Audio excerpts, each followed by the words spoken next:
एक बार की बात है, एक गांव में रमेश नाम का एक आदमी अपनी पत्नी शारदा के साथ हंसी खुशी एक घर में रह रहा था। शारदा माँ बनने वाली होती है और कुछ दिनों बाद वो एक बच्ची को जन्म देती है। शारदा की बेटी बिल्कुल काली पैदा होती है, पर शारदा और रमेश फिर भी उसे बहुत प्यार करते हैं और उसका नाम मुस्कान रखते हैं। एक साल बाद शारदा को एक बेटा होता है जिसका नाम वो नकुल रखते हैं। नकुल जब 2 साल का होता है तब शारदा की तबीयत बहुत खराब हो जाती है और उसकी मौत हो जाती है। अब कैलाश बेचारा अकेले ही दोनों बच्चों को पालने लगता है। धीरे धीरे समय बीतता है और मुस्कान 5 साल की हो जाती है। मैंने तुम्हारा और नकुल का स्कूल में एडमिशन करवा दिया है। अब तुम दोनों कल से स्कूल जाना और खूब मन लगा कर पढ़ना। मुस्कान और नकुल बड़े खुश हो जाते हैं और अगले दिन से स्कूल जाने लगते हैं। मुस्कान अपनी क्लास में जाकर सबसे आगे बैठ जाती है। ए लड़की, तुम कौन हो? पहले तो इस क्लास में नहीं देखा। मेरा नाम मुस्कान है, मेरा आज ही एडमिशन हुआ है। नाम मुस्कान और शक्ल ऐसी कि सामने वाले की मुस्कान गायब हो जाए। चलो जाओ और सबसे पीछे जाकर बैठ जाओ। तुम्हारी ऐसी काली शक्ल देखकर मैं पढ़ा भी नहीं पाऊंगी। मुस्कान बेचारी बड़ी उदास हो जाती है और पीछे जाकर बैठ जाती है। जैसा उसने सोचा होता है उसके साथ वैसा बिल्कुल भी नहीं होता। मैडम उसके कालेपन की वजह से उससे बहुत चिढ़ती और उसके साथ बुरा व्यवहार करती थी। ये सब बात मुस्कान कभी भी अपने बाबूजी को बताने की हिम्मत नहीं कर पाती थी ताकि मैडम उसे मारे ना। पढ़ने में मुस्कान बहुत ही होशियार थी, पर इतनी होशियार होने के बाद भी मुस्कान की टीचर उसे बिल्कुल पसंद नहीं करती थी। एक दिन जब मुस्कान और नकुल दोनों स्कूल जा रहे होते हैं तो मुस्कान गलती से अपनी कॉपी घर भूल जाती है। स्कूल में मैडम जब सब बच्चों को एक एक करके बुलाती है तो मुस्कान की बारी भी आती है। मुस्कान अपना पूरा बैग छान मारती है पर उसे कॉपी कहीं नहीं मिलती। अब वहाँ खड़े खड़े क्या कर रही हो? जल्दी कॉपी लेकर आओ। मैडम जी, वो मैं कॉपी लाई थी और सारा काम भी किया था पर कॉपी नहीं मिल रही। तुम जैसे बच्चों के बहाने मैं खूब जानती हूँ। आओ अभी का अभी इधर आओ। मुस्कान डरते डरते मैडम के पास जाती है। उस दिन तो मैडम ने अपने पास एक कांटों से भरी डंडी रखी हुई थी।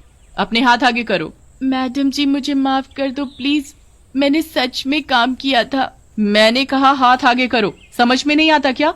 मुस्कान डरते हुए अपने हाथ आगे करती है। मैडम अपनी कांटों से भरी छड़ी उठाती है और जोर जोर से मुस्कान के हाथ पर मारना शुरू कर देती है। मुस्कान बुरी तरह चिल्लाने लगती है और उसके हाथों से खून बहने लगता है। मैडम जी, मत मारो, मुझे मत मारो, माफ कर दो मैडम जी, मुझे माफ कर दो। मैं बच्चों को माफ नहीं करती बल्कि उनको सजा देती हूँ, सजा। और तुझ जैसी काली कलूटी को तो डबल सजा मिलनी चाहिए। मैडम मुस्कान को इतना मारती है कि मुस्कान खूनम खान हो जाती है।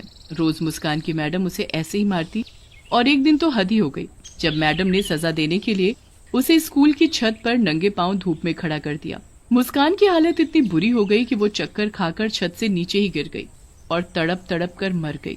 उस वक्त कैलाश 2 दिन के लिए शहर गया होता है। ये खबर सुनकर वो दौड़ा चला आता है, पर आने के बाद उसे न ये पता चलता है कि उसकी बेटी की मौत कैसे हुई और न ही उसे अपनी बेटी की शक्ल देखने को नसीब होती है, क्योंकि गांव वाले ही उसका क्रियाकर्म कर देते हैं। कैलाश को मुस्कान की मौत का बहुत दुख होता है और वो उसके लिए बहुत रोता है। कुछ दिन बाद वो नकुल को स्कूल छोड़ने जाता है। वो नकुल को छोड़कर जा ही रहा होता है कि उसे स्कूल की छत के किनारे एक भयानक शक्ल की काली सी चुड़ैल बच्ची दिखती है। कैलाश जल्दी से भागकर पास जाकर देखता है तो वहाँ कोई भी नहीं होता। अभी तो यहाँ कोई था, कोई भयानक शक्ल जैसी काली चुड़ैल जैसी बच्ची कहाँ गई वो अचानक? कैलाश वहाँ से वापस जाने लगता है तो वो काली चुड़ैल बच्ची फिर से आ जाती है। मैं वापस आ गई हूँ, एक एक से मैं बदला लूंगी, किसी को नहीं छोड़ूंगी। सब बच्चे क्लास में पढ़ रहे होते हैं। हमेशा की तरह मैडम बच्चों को मार रही होती है। तभी वो काली चुड़ैल बच्ची खिड़की के पास आकर खड़ी हो जाती है और उस मैडम को घूर घूर कर देखने लगती है। उसके बाद वो टेबल पर पड़ी कांटों वाली छड़ी को देखकर घूरने लगती है। छड़ी अचानक हवा में उड़ने लगती है। सब बच्चे और मैडम हवा में उड़ती छड़ी को देखकर हैरान हो जाते हैं। उसके बाद वो एक इशारा करती है और छड़ी मैडम को मारना शुरू कर देती है। मैडम जोर जोर से चिल्लाने लगती है और वो काली चुड़ैल बच्ची बहुत खुश होती है। अब आया ना मजा, अब पता चलेगा कि कैसे दर्द होता है। हाय हाय, मैं मर गई, कोई मुझे बचाओ, ये क्या हो रहा है? कौन है यहाँ? कौन कर रहा है ये सब? यहाँ कोई भूत तो नहीं? हे भगवान, मुझे बचाओ। बच्चे तो बड़े खुश होते हैं और मैडम वहाँ से भाग जाती है। अब दिन के वक्त वो मैडम लंच कर रही होती है। जब मैं खाना खाती थी तो मुझे खाने भी नहीं देती थी ना? आज मैं तुझे खिलाती हूँ पेट भर कर खाना। काली चुड़ैल बच्ची अपना हाथ गोल गोल घुमाती है और सारा खाना हवा में गोल गोल घूमने लगता है। अरे अरे ये क्या हो रहा है? ये कैसे हो सकता है? यहाँ पक्का कोई भूत है। कितना मजा आ रहा है तुझे ऐसे देखकर। अब मैं रोज ऐसे ही करूंगी। मैडम को आसपास कोई दिखाई नहीं देता। वो खुद को बचाने की कोशिश करती है पर मैडम के हाथ पैर नहीं हिल रहे होते। पूरा दिन वो काली चुड़ैल उस मैडम को ऐसे ही परेशान करती है। अब रात हो जाती है और मैडम अपने घर आराम से सो रही होती है। तभी वहाँ चुड़ैल बच्ची आती है और बेड के पास जाकर खड़ी हो जाती है। मेरे रंग की वजह से मेरे साथ इतना बुरा बर्ताव किया, अब मैं बताऊंगी कि कोई ऐसा करे तो कैसा लगता है। चुड़ैल बच्ची अपना हाथ मैडम के मुंह के आगे गोल गोल घुमाती है और मैडम का रंग सुर्ख काला पड़ जाता है। चुड़ैल बच्ची ये देख बड़ी खुश होती है। अब देखना अपनी शक्ल, तब पता चलेगा मुझे कैसा लगता था। अब महसूस करना मेरी तकलीफ। अगली सुबह जब मैडम शीशे में खुद को देखती हैं तो उसके होश ही उड़ जाते हैं। वो जोर जोर से चिल्लाने लगती है, ये क्या हो गया? मैं काली कैसे हो गई? मैडम रगड़ रगड़ कर अपना मुंह धोती है पर उसका रंग वैसे का वैसा ही रहता है। उसे बिल्कुल समझ नहीं आ रहा होता कि रातों रात उसका रंग काला कैसे पड़ गया। वो जैसे तैसे अपने मुंह पर ढेर सारा पाउडर लेकर स्कूल जाती है ताकि उसका काला रंग छुप सके। पर जैसे ही स्कूल पहुंचती है तो चुड़ैल काली बच्ची उसका पहले से ही वहाँ इंतजार कर रही होती है। कब तक अपने इस रंग को छिपाएगी? इसे तो मैं अभी सबके सामने ला देती हूँ। चुड़ैल बच्ची अपने जादू से बारिश शुरू कर देती है और मैडम का सारा मुंह धुल जाता है। मैडम को ऐसे देख सब बच्चे उन पर हंसने लगते हैं। मैडम जल्दी से छुपते छुपाते क्लास में जाती है और किताब को मुंह के आगे रखकर पढ़ाने लगती है ताकि उसे कोई देख न सके। चुड़ैल बच्ची वहाँ भी आ जाती है और जादू से मैडम के हाथ की किताब उड़ाकर गिरा देती है। बच्चे मैडम को देख बहुत तेज हंसने लगते हैं। क्यों हंस रहे हो? तुम्हें उससे क्या? काली हूँ तो क्या किसी के कालेपन का मजाक उड़ाना चाहिए? चुपचाप बैठकर पढ़ाई करो।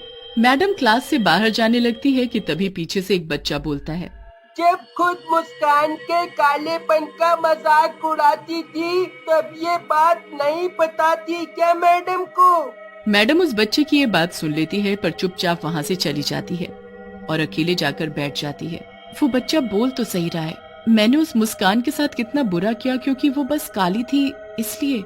मैडम यहाँ बैठकर अफसोस कर रही होती है और उधर कैलाश छुट्टी होने पर नकुल को स्कूल से लेने आता है। कैलाश को फिर से वही काली चुड़ैल बच्ची छत पर खड़ी दिखती है। आखिर ये चक्कर क्या है? मुझे जाकर देखना चाहिए। वो लड़की कोई और नहीं मुस्कान थी और वो मुझे बार बार इसीलिए यहाँ दिखती थी ताकि मैं यहाँ आकर ये सब देख सकूं। उसके साथ जरूर कुछ गलत हुआ था। तुम चुड़ैल नहीं, मेरी बेटी हो, है ना? तुम मुस्कान हो ना? हाँ पापा। मुस्कान सब कुछ अपने पिताजी को बताती है। कैलाश को बहुत गुस्सा आता है। मैं नहीं छोड़ूंगा उस मैडम को जिसकी वजह से आज तुम मेरे साथ नहीं हो। उस मैडम को मैंने उसके किए की सजा दे दी है। अब वो भी जिंदगी भर काले रंग के साथ जिएगी और वैसे भी उसे अपने किए पर पछतावा है। मैं तो बस आपको ये बताना चाहती थी कि मेरी मौत कोई हादसा नहीं थी, मुझे मजबूर किया गया था। कैलाश उसी वक्त मैडम के पास जाता है पर वो मैडम उसे कहीं नहीं मिलती। उसके बाद वो पता करता है तो पता चलता है कि मैडम हमेशा के लिए स्कूल छोड़कर चली गई है। कैलाश निराश होकर घर जाता है तो वहाँ मैडम उसका इंतजार कर रही होती है। कैलाश को देखते ही वो हाथ जोड़कर रोने लगती है। मुझे माफ कर दो, सब मेरी वजह से हुआ है। मैंने बहुत बुरा किया था आपकी बेटी के साथ, पर मुझे बहुत पछतावा है। आप मुझे कोई भी सजा दे दो, मुझे मंजूर है। कैलाश मैडम को सब बताता है। मैडम वहाँ बैठकर बहुत रोती है और तभी चुड़ैल बच्ची वहाँ आती है। अगर पछतावा है तो जाओ, बच्चों को शिक्षा दो, कभी किसी के साथ ऐसा व्यवहार मत करना। मुस्कान, मैं ऐसा ही करूंगी। मुझे अपने किए पर जिंदगी भर अफसोस रहेगा। मैडम उसके बाद एक ऐसे स्कूल में नौकरी करती है जहाँ विकलांग बच्चों को पढ़ाया जाता है। वो उन्हें खूब प्यार करती है और उसके अच्छे व्यवहार के साथ साथ उसका काला रंग भी फीका पड़ता जाता है।